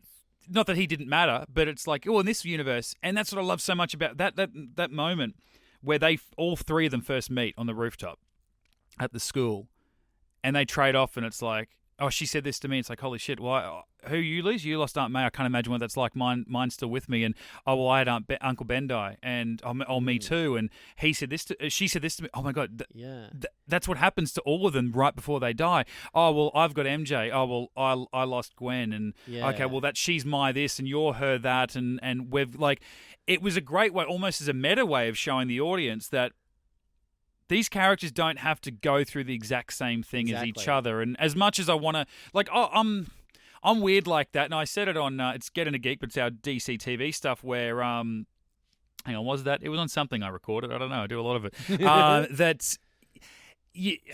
It's a weird place to be where, say, in Batman vs. Superman, you get a hint of the Batflex version of the pearls falling. Oh, I've seen the pearls. Yeah. Okay, we've seen the parents shot in the alleyway after going to see the Mask of Zorro. Jesus Christ, yeah, we've seen it 1,000 times. But then, the same year, 2 months later, we get Civil War. We don't get to hear about Uncle Ben. And people go, hang on, where's the Uncle Ben death? Isn't that part of his origin? A year later, Homecoming. No mention of Uncle Ben. No mention of that line. No, the power, responsibility, anything. Uncle Ben's effect on him, like wanting to turn his powers into fire. Why did he want to do the right thing anyway? We get he's a good kid, but why does he feel the need to go and do this? Where did he get that oomph that the other two got from Uncle Ben? So we get it in Batman versus Superman. And I know people had a lot of problems with that film anyway, but at the start, if you only watch the first 5 minutes of that film and nothing else around it, people go, oh my God, we get to see the pearls again. Why? But then in the same year, I would say a lot of those same people will go, well, hang on, why don't we get to see Uncle Ben die? It's like, well, we've seen it twice, just like we've seen the other one twice. So there's no two ways about it. But what I love about that is that it shows that these are different interpretations. And like that, whether we talk about it now or later, like the idea that Aunt May dies, man. Yeah. Holy shit, we haven't seen that before. No. And it's like, hang on, that's not what happened in the comics. It's like, yeah, but cool, the comics are also a multiverse thing. Yeah, we're literally staring at 3 different men who are all Peter Parker. Yes. Anything can happen. Yeah. And they're the same as the Peter Parker from the 90s cartoon that we watched. They're the same as the 17 different iterations throughout Marvel Comics history. They're the same as the 4 different Peter Parkers that we saw in Spider-Verse. And they are all as valid as each other. Yeah. There's nothing wrong. Like the fact that they highlight the fact that Garfield doesn't have an MJ. he had Gwen. Yeah. He's still dealing Which is funny with because that. they had an MJ. They had Shailene Woodley cast. They shot scenes with her as MJ, but then cut it because they thought it took away from the emotional impact of Gwen's death at the end. And then that allows him to pop up in this movie and go, I once had someone, I lost her, and then I've just not focused on that part of my life anymore. It's like if you include that scene 7 years ago in another film, we don't get that emotional hit in this film, and we needed that. And the fact that arguably Garfield has been through the most, because it's like he lost his parents, and then there's that weird, I don't know whether there's a bonus scene or whether it's actually in the second movie where it's like it could be his dad that came back or some weird thing. I don't know about all of that, but it's like there's that loss, there's the loss of Uncle Ben, and then there's the loss of Gwen as well. And it's like the Gwen is the thing that is his touchstone. That's his anchor, the thing that he's really, really holding on to. Yeah, I'm like, dude, what about Martin Sheen, bro? Like, I get you all have to have something different, but I'm just like, I also lost Uncle Ben, but then like I kind of like helped my girlfriend die by letting her head smash into the concrete. But then obviously then that was his little like nice, but he got his redemption in this film by saving MJ. Yeah, and you know what? Like, and that little teary moment. Yeah. MJ doesn't understand what that is. No one in that movie understands the significance of that except for the audience. And there was a lot of audience in our screening that was kind of laughing at the fact that he was crying. And MJ was like classic Zendaya's version of MJ going, are you okay? And everyone's like, ha ha ha, look at him crying. And it's like, dude, that's how he lost his girl. Yeah. And he just stopped the other version of him. I'm getting goosebumps now thinking about it. Like, and the thing was, when that trailer released and you saw Zendaya fall, Tom Holland jump off to save her, cut to a hand, and I remember sending it to you going, dude, that suit, that's a much bluer, that's a bluer suit. Well, and the thing was, it wasn't. No, it was that shot was Holland right before it got cut, where he got smashed away by a goblin or whatever. Well, it was Garfield fingers. I feel like Garfield was the first one to have the different coloured fingers on the suit, which he didn't have this time, but he had in his original movie. So I bought it as well. I'm like, that's going to be Garfield's hand. Yeah, it wasn't. But the moment was still there of Garfield saving MJ. Yeah, that's the thing. The speculation was online was like, oh, what if Tom Holland jumps, sure, but Andrew Garfield is actually one that catches her, and that's his redemption, and that's his, not redemption, like he didn't cause it, it wasn't his fault, but that's his moment where he gets to do something that he didn't, and he gets to stop it from happening to someone else. And even though that was theorized, it didn't ruin the experience for me. No. And because they had killed May, there were some serious stakes. Yeah. Like, I remember grabbing you when the glider came in and hit May at the bottom of the building, went, oh, fuck, what have they just done? They're really going to... But then she was the first one up. Yeah. I'm like, okay, if she stood up earlier than Peter did, she's fine. Yeah. I'm like, they just red herringed us, bait and switch, it's going to be fine. And then I was like, oh, no, she's rough. She's looking groggy. And then they held it, and then they did it. And I was like, holy fuck. Yeah. They're actually doing this. Yeah, and I got caught up in a... don't kill any character ever sort of moment in my head, because I'm like, May can't die. Like, sure, have her really hurt and whatever, but I'm like, no, they can't come this far and then not do it. Yeah. And I liked where we get a tease very shortly after where Garfield's like, I went to a dark place, man. I started, like, I didn't get the feeling that he went Ben Affleck Batman and was killing people for 10 years, but I got the idea that he did some things that Spider-Man wouldn't normally do. Or just go harder. Yeah. Like he said, he stopped pulling his punches, right? And even Maguire touched on it when he talked about after Uncle Ben died and he chased down the guy. Yeah. I think at one point it almost sounded like he said he did kill him. Yeah, he's like, I guess I wanted to kill wait, him. What? Or I wanted him dead. I got what I wanted. And it was like, oh, dude, I know you didn't kill him. Yeah. But that's what it sounds like. Yeah. And I'm waiting for you to tell Tom Holland, don't worry, I didn't do it. Yeah, I didn't do it. Yeah. But you almost don't need to, or you don't want to say that, because in that moment where he is wailing on Green Goblin, I didn't think that he was ever going to actually kill him, because if you, after 2.5 hours, make him go to that dark place, you're like, and the movie's over in 10 minutes. We're not going to redeem him in 10 minutes. He's going to need to go away for a couple of years. But then they flip it and stab Maguire, and you think, oh, fuck, they're going to bring back Maguire to kill him. Yeah. Well, you know what? I totally bought that. I'm like, it's going to happen. I thought that was going to happen too, but I thought for a different reason. Well, I thought it was going to be a Harrison Ford, if you bring me back as Han Solo, you have to kill me. Yeah. That's what I thought it was going to be. And then he's like, oh no, I've been stabbed. I've been stabbed before. I'm alright. I'm like, you assholes, son of a bitch! How dare! I don't know. I'd half read it and I'd filled in the rest, or I just read it. I can't remember. There's a theory that I certainly subscribed to, where it was like, what if? Not that what if this is the reason we haven't seen him, but conveniently we haven't seen Uncle Ben yet. We haven't even seen a picture of what he looks like, so they haven't wanted to commit to what that character, which actor plays him. What if Tom Holland meets OG Spider-Man, Tobey Maguire, and that's what his Uncle Ben looked like? Whoa. And then he meets him. He's like, "Hey, how you doing?" He's like, "Uncle Ben," or like has a moment where he's like, "Holy shit!" And he goes, "What?" And he goes, "This." And then they look at a photo in May's apartment, and there's a May with a Tobey Maguire with a beard or something, right? And that I thought, what if that happens? And then at the end of the film, or somewhere along the line, Uncle Ben, kind of, but actually Tobey Maguire as Spider-Man as we've known him, delivers the line to Tom Holland, "With great power comes responsibility," and then he dies. Somehow. Wow. But what if all that happened and then he still gets stabbed by a goblin the way that the goblin wanted to kill him back in 2002? Yeah. Now, that didn't happen. I'm not disappointed by any of that. Like the May thing just... But being that it's the multiverse, it totally happened somewhere. It happened somewhere. What I loved so much about the other two coming back, and it's like, it is a nostalgia hit, and that will definitely wear off at some point, because we're never gonna relive the first time again. We said that in non-spoilers. Anyone's going to watch this for the first time, I'm insanely jealous of you, because you have that ahead of you. And our good mate, Get Into Geek, Dane, as time of us recording it, he's hours away from going to watch it. He gets to live that for the first time, and I can't wait to hear his thoughts. But what they needed to have in there, what they did have in there, which will save some of that and which will help justify why you have them in there, is those character moments, not only even with Tom Holland on the rooftop where they're talking about their shared losses and their shared dark paths and stuff like that, but the moment where they're doing sciencey stuff, trying to work out how to save their respective bad guys, where it's just an exchange, and there are several of them, just between Tobey Maguire and Andrew Garfield. Yeah. Just talking about, hey, have you got anyone? Oh, I used to, and blah, blah, blah. And then later on, hey, so do you get web block? Like, what's happening? And, like, it's just them two. And even just beyond them sort of talking Spider-Man-y stuff, they get room to be, hey, remember what I was like when I had a whole movie? I've got to squeeze that into being, like, maybe the second to third tier character in this film, but still give you the oomph. And I'm like, I would want to shake John Watts and the writer's hands going, well done, that you went from, like I said before, it doesn't feel like a small film, like an insignificant way, but a much smaller film because of much fewer characters. And so there's a lot fewer targets you need to hit in those other two Spider-Man movies than you do in this, where it's like, you're going to bring back a guy who hasn't been Spider-Man for 15 years. You're going to bring back another guy who hasn't been him for 7 years. By doing that, you have to do it in a multiverse. You've also got 5 villains to worry about, where the problem with superhero movies in the past has been if there's more than one, then there's too many.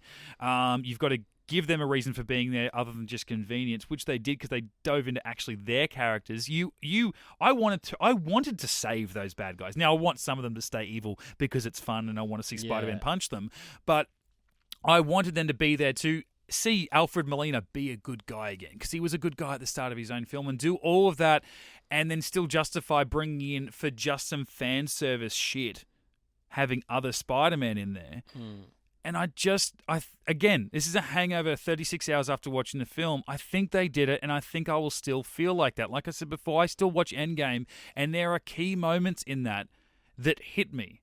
Like, I cried 3 times in Endgame. The first time was when, and again, me just being a father, having, being a husband as well, and they were probably around the age where I had a very newish sort of born child, and the idea that Hawkeye, now Ronan, back to Hawkeye, has spent the last 5 years mourning the loss of his family, killing people out of some kind of like avenging arc of them. Like, why do you get to live? You're bad people when my family died. And then after they do the blip snap with Hulk, he gets a phone call from his wife, and I teared. I started to cry then. The idea that, like, that broke me. I then cried at the fan service moment where we first got the big shot of the entire field covered in Wakandan soldiers and every other good guy we've ever seen in these films, and then I cried again at the "I love you 3000" to his daughter, because again, it just brought me. It was a personal. On your left was my tear up moment. On your left, yeah. I think that was just like exciting. It was weird. It was such a wave of emotions. Whereas this, like, I think if I didn't need to wee so badly for the 90 minutes leading up to it, and liquid wanting to get out of my body in another way, I probably would have cried at a few moments in this film. But I still think they will be there to hit me in subsequent rewatches, whereas the nostalgia of, like, when I first see Garfield next time, I won't go, oh my God, and grab the person next to me and go, that's him, because I know that's him. And that's not going to hit me the same way. It'll be goosebumpy. Yeah. But there will be those character moments where I'm like, oh, I'm so glad that you kind of get to have that Spider-Man 3 moment for you, Andrew, and you kind of get to have that Spider-Man 4 moment for yourself, Toby. You know, you all got so close to having another one, and then, politics, and then you're watching Tom Holland's Spider-Man be praised and lauded for being, Toby, you were a good Peter, but your Spider-Man was near. Garfield, your Spider-Man was great. Your Peter was a bit different. Tom Holland, well, he's great at both. And then there's the argument online, and you guys fight amongst yourself who's the best. But he gets to play with all these other Marvel heroes, so he gets to be in the biggest film of all time, but then he gets to go back and make, his own smaller films and stuff and be his own little friendly neighborhood Spider-Man. And then they get to all blend together and all have that moment on the Statue of Liberty where they're all just talking to each other going, no, just because I've been to space, man, you fought a weird Russian in a rhino suit. What are the Avengers? You're fine. Yeah. You are good. And that was so meta for me. It was like everyone hates on Garfield because of his films. And you had Tobey Maguire going, bro, don't you dare listen to people. He literally says, you're amazing. You're amazing, right? You're amazing. John Savage, one of our great listeners, he was at the preview the other night. He texted me the next day and he said, do you think that was too on the nose that he said 2 or 3 times, you're amazing? I'm like, no, I actually quite like that. I like that. The only couple of moments I was a bit, and this was after the movie when we were chatting afterwards, I was like, I wonder if these will hold up in second or third viewings. Is there a couple of moments that were quite long? They were played for comedy. They were hilarious. It was like, when we're meeting Garfield Spider-Man and Ned's grandmother. Yeah. And there's a long moment waiting for her to finish her sentence before Ned can translate. And I'm like, that was hilarious, but is it going to be too long in a rewatch? Yeah. And then moments later on where it's when Garfield is cracking Maguire's back. Yeah. I'm like, that was hilarious because Maguire is the oldest of the three. Of course, he's going to limber up and, and he's got they're both, sharing war stories about lower backstories. But I'm like, did that go on a little bit too long? Yeah. In the moment, no. In the rewatch, I hope not, because it was great. I've got less fears for examples like the back thing. I'm more worried about the grandma stuff because he'd just gotten there, and all of a sudden it's like, hey, can you hang off the roof, prove you're Spider-Man, get the cobwebs. I'm like, he's been here for 60 seconds. Like, can we just let the guy breathe? He is Spider-Man 2 he's for us, hanging from right? the ceiling by his fingertips. Is that not enough for you people? Yeah. So, you're right. Like, some of those felt a little bit long, but I was also like, can we do something else? Whereas next time I watch it, I know that they're not going to they're not going to miss out on stuff that comes after, so I don't have to be worried about them not hitting the mark, so I can just enjoy those scenes. And then the only thing that I forward-selled on that I didn't get, and you might have heard me go, oh no, they're not, was when Maguire and Garfield were like, okay, well, I was at the Empire, I was at Chrysler, better blah, blah, blah. Where would Peter go? Where does Peter go when he's at his lowest and he needs to... And for a second, I thought we were going to go to Ben's grave. And I think that would have broken me because he just lost May, and I for a second there I thought we were going to go there and it was going to be him apologizing to Ben for losing May, and I wouldn't have been able to cope with that. So I was kind of glad that is that nice throwback to the scene. Even I maybe would have wanted a little more connectivity to it because it's like we only had that one scene with him and Zendaya like on that roof. Yeah. That Ned kind of, butted into. It's like, if that had been in maybe Homecoming or something like that, it might have had a little bit more resonance, but it was still wonderful. And then for the guys to show up. And I think it was probably a better idea for them to be able to, like, them have their cool, like, superhero shot when they sort of, show up on the building rather than just showing up sort of at a gravesite. Yeah. But obviously then that would have tied into, like, all three of them would have seen... a Ben Parker gravestone, and they all would have resonated. But now I understand why they didn't, because, for Garfield in particular, it was like he was more about Gwen than he was about Ben. So, it still all worked. So that's why I'm keen to go back and see how I react to it a second and third time. Like you were suggesting, it's like there's a potential moment in our lives where we're going to be able to go to the cinema and we're going to be able to rewatch Venom 2, then rewatch No Way Home, and then go and watch Mobius. And I'm like... Okay, I'm cool for that. Australian cinema and viewers, play your cards right, okay? Just keep going to see Venom 2, just so we can keep... And Sony Pictures, if you're listening, of course you are. Just keep that going for another month so that we can have that idea. Like, we could do that theoretically mid to late January. It's a big ask for Venom to be in cinemas in these current times, these unprecedented times, to be in cinemas for 2 months, but that would be... That'd be big. That'd be fun. That'd be a good day. That'd be a long day, but it'd be a fun day. It'd be worth it. Even just at some stage, if some cinema could just go, hey, we're going to play Far From Home straight into No Way Home, no breaks. You imagine that? Ouch. You can take a quick wee during the credits, basically, because we're just going to roll from one into the other. Oh, see, I was suggesting no credit. Well, you know what? Maybe you get the credits between the end of No Way Home, Far From Home, into the mid-credit scene where his identity is revealed. You get like 2.5 minutes of 2 sprints. To sprint to with the a bathroom. full bladder. 400 people rushing out at the one time to go to a wee. I still wouldn't go. I remember flying in New York. I went 24 hours without using the bathroom. Hey, I was last international flight that I took. I'm a hibernating bear. LA to Brisbane. It's a 13-hour flight. I was window seat, and it was the trip back, obviously. So I'd had my holiday, a lot of walking, so I was a bit tired. I sat down. When I got on the plane, I didn't get up until Brisbane. I didn't move my legs. I'm like, I think you're supposed to do this health-wise. I don't have blood clots. And I'm like, I'm surprised too. Like, I always, talk about how I'm going to really abuse the free alcohol on the international flights thing. I never do it. It never happens. And thank God I didn't because, got to hold a record on the flight. I had 2 ciders before that movie. I was tipsy as You all were hell. a little tipsy. You come up and gave me a cuddle, and it was, it's a little bit more handsy than usual. And I was... You're welcome. What about, we'll go back to the actual, like, we talk about all this multiverse stuff, all the after effects. It's like, but we only got there because Peter was sad that people knew who he was. And it's like, I'm glad that Doctor Strange actually, he goes, hang on, so you want to change the world basically because people found out who you are. Like, you don't actually understand the size of what you're about to do. Okay, you please don't. And you watch the trailer, and in 2.5 minutes, you've got to get across that concept, and then also tease that you bring back other bad guys, and then it's still a big Spider-Man show, and dun dun dun dun dun. It comes out in December. It seems like a bit of a jump, but how did you feel, especially when we pick up immediately where No Way Home.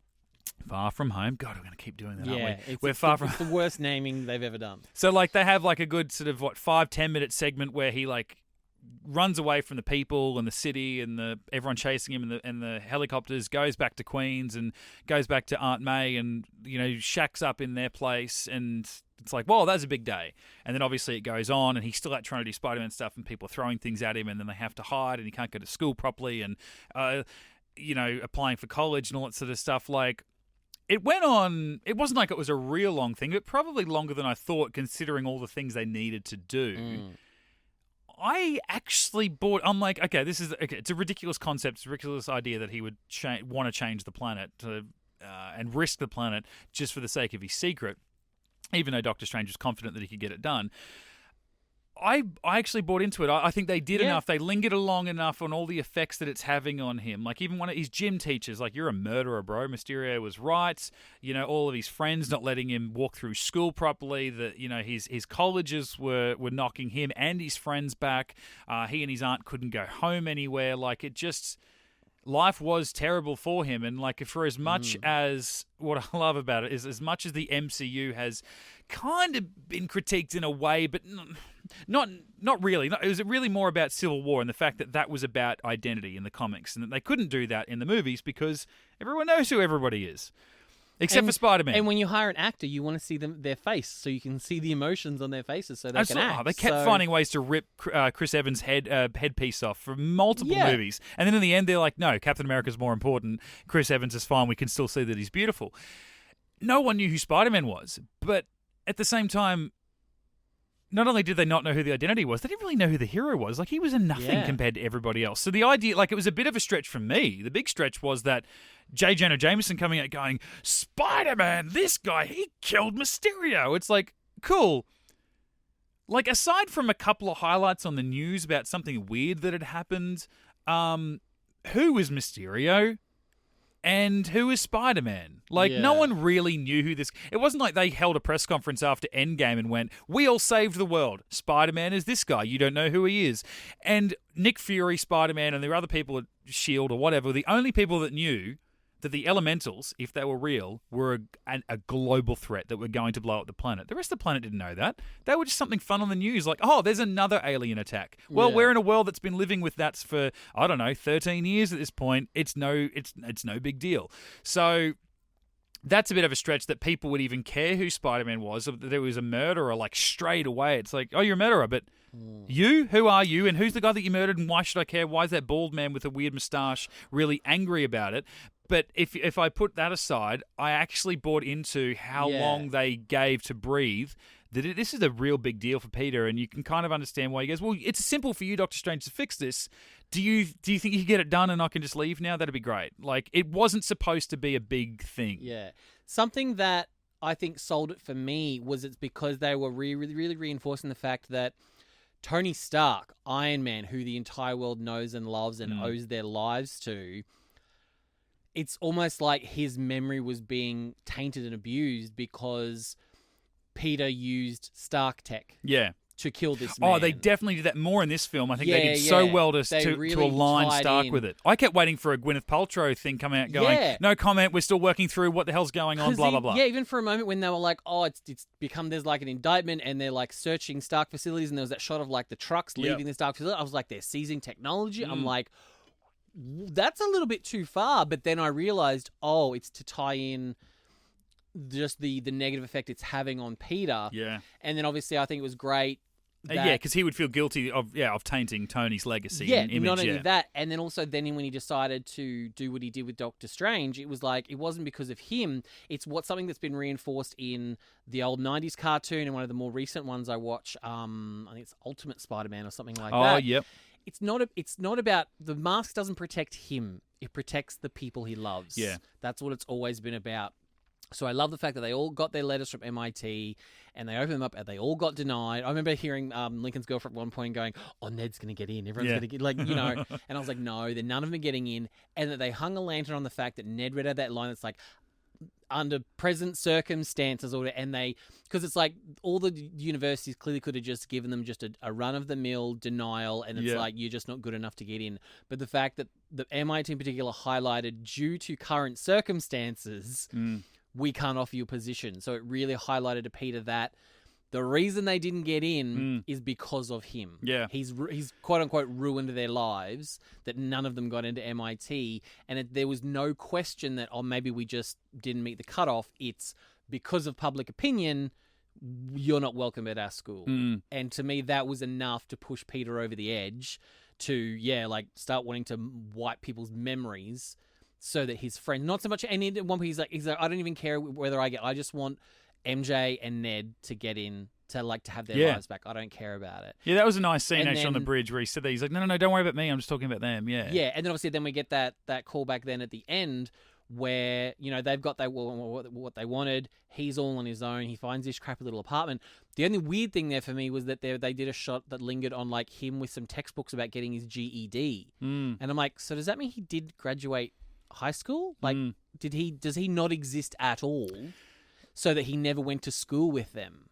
That's what that's what I couldn't figure out. That's what I'm like. It gets a little bit weird where it's like no one who ever knew you will remember you, and it's like that's fine. I'm trying to think of the example that was in my head the other day where Spider-Man was very much part of the scene, but also Peter Parker and the people that were there knew.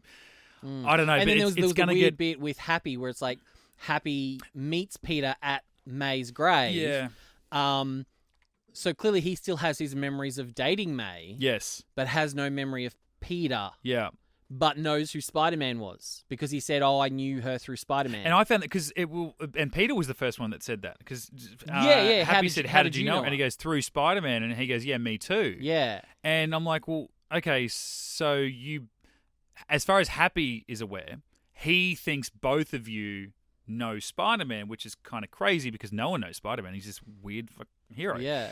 But you also know that May knew him personally. Well, how is I fully expect him to go, oh, I'm her nephew, because Happy doesn't know all of her family. Yeah. And then it's almost like a little seed planter. It's like, oh yeah, she was my aunt, and then I still feel like that same conversation would have happened, but I don't know, maybe is Peter weary if he mentions anything of the truth? I don't think know. it'd be one of those things very similar to in Endgame where it's like we got when Tony died and everyone did that kneeling moment. Really beautiful moment. It's a great special feature, but was probably right in being cut from the film. I think there will be some cut scene because is it Harry, Tom Holland's younger brother, was supposed to be in the movie and his scene got cut. Yeah, that's right. So I think there's going to be a couple of really interesting little cut scenes, and maybe we'll get a little bit more context into the particulars of the spell, or maybe we just need to go back and rewatch it again, and there'll be a line there that'll explain it off. But yeah, there's a couple little things there where I'm like, oh, okay, I wonder how that's going to pay out, and I don't think we're really going to get a payoff to it because of the way we left Peter. Yeah. So I'm not sure. But it also then is something I spoke to you about, I think, prior to the film, was like, I wonder if they'll ever tell Peter that he was never dealing with Nick Fury in Far From Home, and they address it. He's like at the very end, they're like, oh, Nick Fury's been off world for the last year. And he's like, what? And then it's never talked about again. And I'm just and like... now, yeah, like... And well, now nobody knows who he is. That's right, he knows that, but then no one else knows, so it's just going to be irrelevant at that point. So it's not like he can rock up to Nick Fury and be like, hey, Nick, remember this time? And Nick Fury's going to be like, no.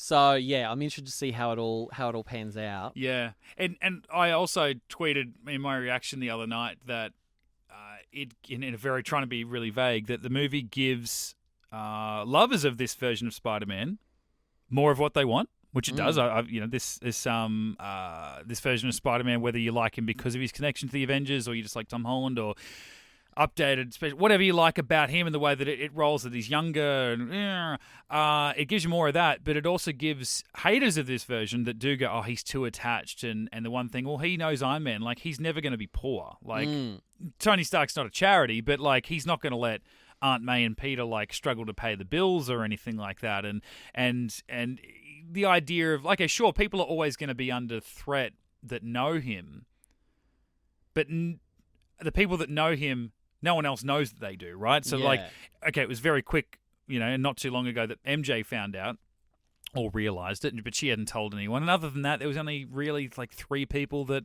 know. I mean, now it changes the fact that Vulture knows who Spider-Man is, right? And so there's that. He can never, that payoff, or rather, the end of Homecoming can never get a payoff because he now forgets who Peter Parker is. He has no idea. But what it does give those haters of that version, that we will never see a classic Spider-Man Peter Parker.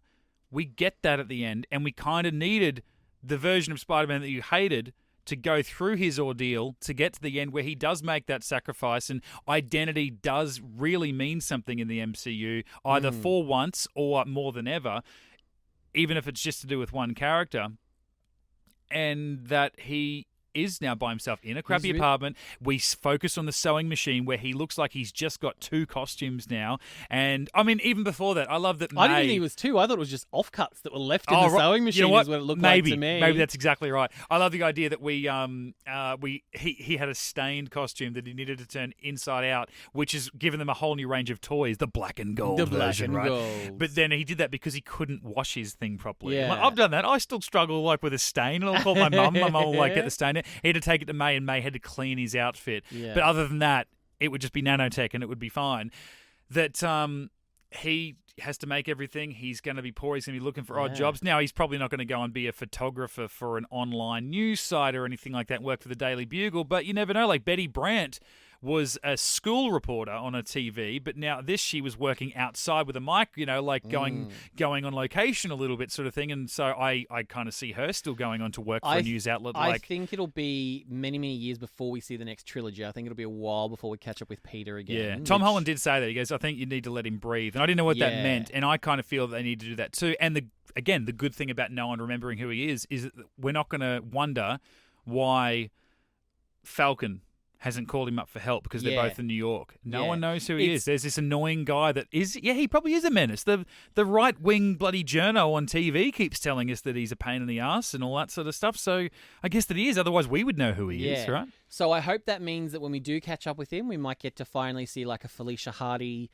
Black Cat sort of scenario. Yeah. I mean, Black Cat was given a knockoff version of the Super Soldier Serum, which we know is an ongoing thing in the MCU. Yes, yep. So there could be something like that going on. And then I also love the fact that it didn't feel like a cheat. Like, we've obviously given crap to, in our Get Into Gate podcast, Stargate Origins with it's a memory wipe. It was a dream all along kind of thing. They did that at the end of this movie. Yeah. But it doesn't feel like a cheat. Everything felt earned. Peter paid a price to wipe everybody's memory. He still remembers everything. Can you imagine that? Imagine sacrifice it so that wiping the entire world's memory of you and knowing, just to keep your most loved ones happy and safe, to them to forget you even existed is heartbreaking. That's the thing. Yeah, you're right. We have paid out in that show, and it's like, because that was a cheat, but that was the get out clause. That was the be all end all for that show and us as an audience. There was no other side of that coin. Whereas in this, it's like, it might be a cheat, sure, to get away that, everyone forgets him, but it's not like the events were taken away. He didn't go back in time and stop Goblin from coming in and like wiping out the new version of the Statue of Liberty and knocking the statue. All of that's fine. Everyone remembers that. Everyone remembers that Spider-Man was there. But it's matched, if not equally, then to a much greater point, by sacrifice. Yeah. And that, I think, and again, could be the hangover, that feels like Peter, because Peter just suffers. And what I loved about the end of this film, and I guess even to the end of The Amazing Spider-Man 2, when he'd had that great loss, and the other Spider-Man that went on as well, I know that it kind of ended happy every time, but he understood what he had to do, and that whole Spider-Man thing, the great power comes great responsibilities, that at the end of this movie, no one knew who he was. He'd sacrificed, he'd lost everybody on all different aspects of his life as a workmate with Doctor Strange, right? If you're going to call the other Avengers colleagues, girlfriend, best friend, auntie, all that stuff. He has lost them, and he's like, but it was because of me, and it's my duty to keep on going and doing the right thing. And I think just on that it was all on me. That's what I love about this, is that I'm struggling to think of any other superhero film that has done this, where, I love that, like iterations of the Joker, that it's like, well, I only exist because, and they do a great moment, love or hate it, which I know you hate it, the Nolan trilogy, but at the end where Commissioner Gordon says to Batman, well, you started something. He's like, what do you mean? He goes, well, you're wearing a bulletproof armor. Well, they're going to go and buy armor piercing rounds, and if you go do that, you're jumping off rooftops, and they're going to do this.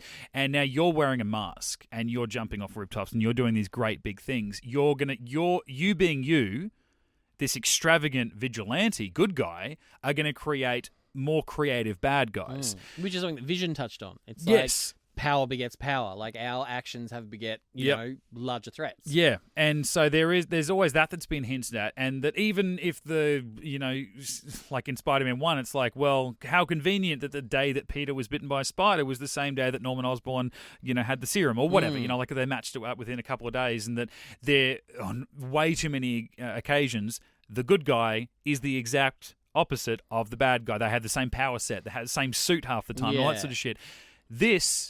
Everything that happened in this movie was because of a bad decision that Peter made. Like, there was no bad guy out there trying to rip open the multiverse. Doctor Strange didn't make an error in something separate to Peter and then called him up randomly and said, can you come and help me? It wasn't an after effect of Thanos or something like that. It wasn't anything else. It was Spider-Man. Peter Parker's like, hey, something bad happened to me, and I'm just going to be a little bit selfish and make this decision to help myself, and then it's creating problems, and I'm going to try and fix them, which is going to create more problems. And then it just got too out of control, and then he had to, I've got to actually be a hero, because I've been telling people that I am and I want to be one. I've just got to pull the plug on this and make the ultimate sacrifice. And I'm like, that, to me, is more Spider-Man than maybe we've ever Spider-Man'd before. Think about it. It's what Age of Ultron should have been. Ultron was Tony and Bruce's fuck up. Yeah.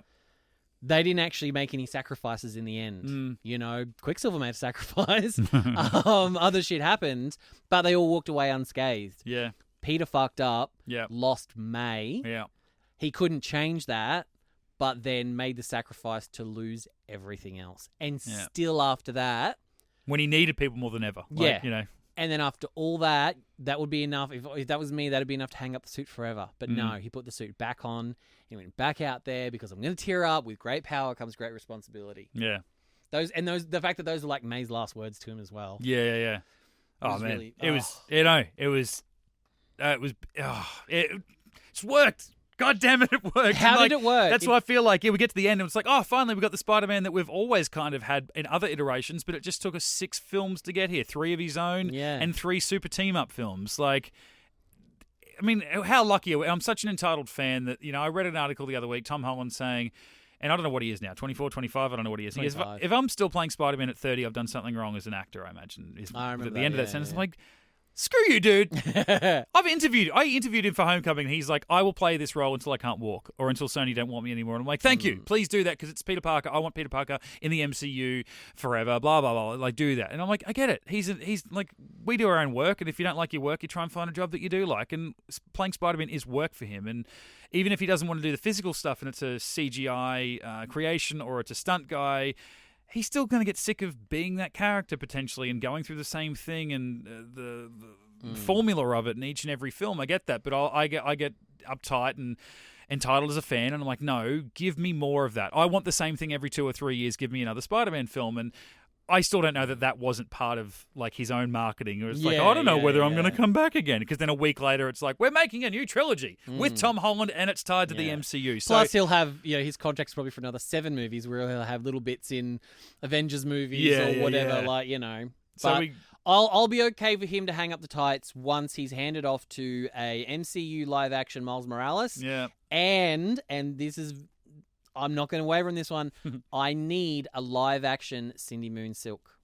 Oh, well, even he was speaking about that recently. We need a Silk. And we need a Miles Morales Sony have talked about and it. a Silk. Yeah. Spider-Gwen is an interesting one because it's a play on words, Spider-Gwen. Yeah. Like, that can't be a superhero name, Spider-Gwen. Yeah. Like, so it makes sense, like, from the Spider-Verse movies, Yeah. it's like she's from another, that's fine. But in this universe, and I'm fairly certain one of the girls in like Peter's like mathletes class is credited as Cindy Moon in Homecoming. Yes, she is. Yes. So she exists. Yeah. So give me Peter hooking up with Felicia Hardy's Black Cat. Give me Silk and give me Miles Morales. I didn't think, and then Tom Holland can hang up the tights. I didn't think about Felicia because I was like, oh well, now that he's not moved on from MJ, but what if he does want to distance himself a little bit? What if he does meet Gwen in the interim? I'm like, yeah, but they did Gwen for Garfield because they'd already done MJ, and they were gonna do MJ. They'd shot scenes with her, like I said, but then they took him away. And it's kind of good that they did, because then it's like, well, yeah, in the comics, sure, that have been going on for decades. Well, we do need other love interests for him, because if they get together, then it's like, well, now what? Like, you kind of have to break him up or give them I peril. loved in the 90s cartoon that he was in between. There was he was at one point he was running MJ, Felicia, and Gwen all at the same time.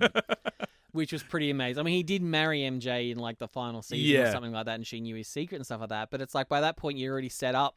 Like, Black Cat was out there. Yeah. And it would make sense from a business point of view, not only just a narrative and something fresh for an audience to watch, to make it Black Cat, because then if you make it Felicia, one, we haven't seen that live action, but we've had Felicia Hardy be in Amazing Spider-Man 2. Felicity Jones. She was and wasn't Bryce Dallas Howard? She was Gwen in Spider-Man 3. Oh, gotcha. Yeah, she was Gwen, but then we had Felicia, but not Black Cat, but they were planting those seeds. Yeah. But then as a business point of view, it's like, well, that's a spin-off right there. Well, yeah, and here's the thing. In the 90s cartoon, Felicia Hardy, when she wasn't interested in Peter, was dating Michael Morbius. Yes.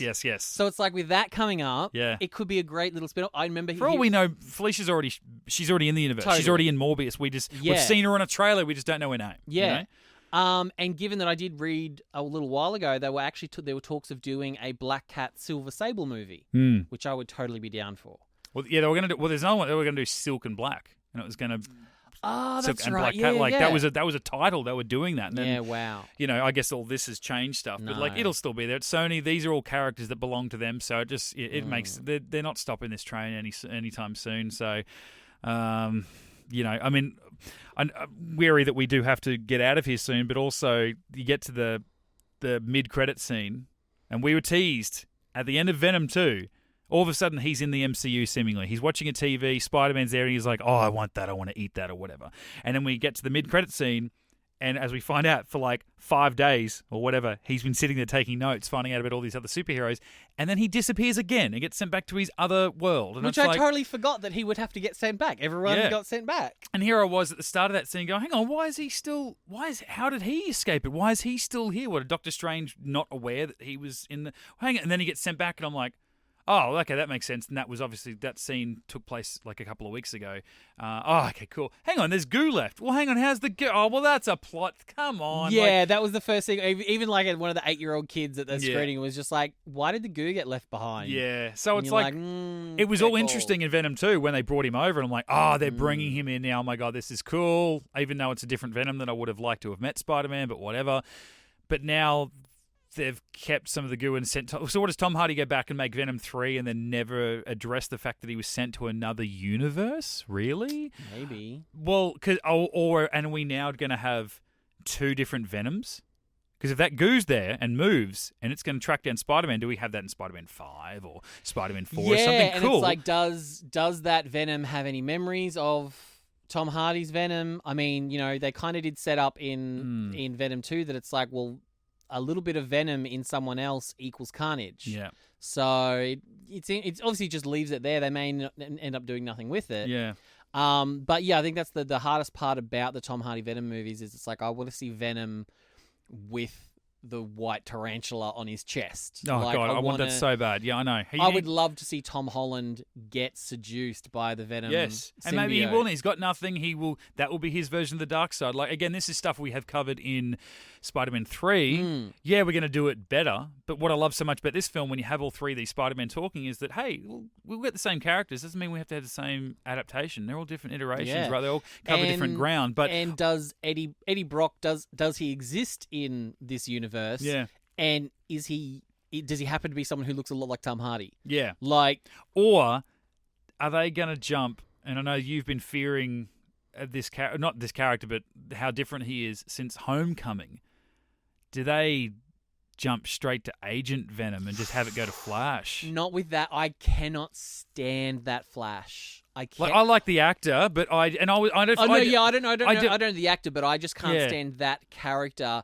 In the same way, I was talking before about how I didn't find Garfield to be nerdy enough. I understand it was a modernized version of it, and I understand that this Flash is a modern version of what a school bully is. Yeah. It's not the jockey football player anymore. But I don't know. It's just kind of like... It just looks like they're starting to turn him more into that with his long bleach blonde hair that they gave him. It's like, okay, we're getting close to like kind of what Flash looks like in the comics. But then, in Tobey Maguire, Joe Manganiello. Before he was Joe Manganiello, he was Flash. In Amazing Spider-Man, which I saw the first 20 minutes of last week, so I actually got to see Flash in that scene. And he, again, was a tall, jockey bloke, short blonde hair, a bit Eminem style, old school. The Ultimate Spider-Man cartoon, voiced by Matt Lanter, who was a big jockey dude who also voices Anakin Skywalker in the Clone Wars. Yeah. And all of a sudden we get this guy and it's like, cool. Yeah.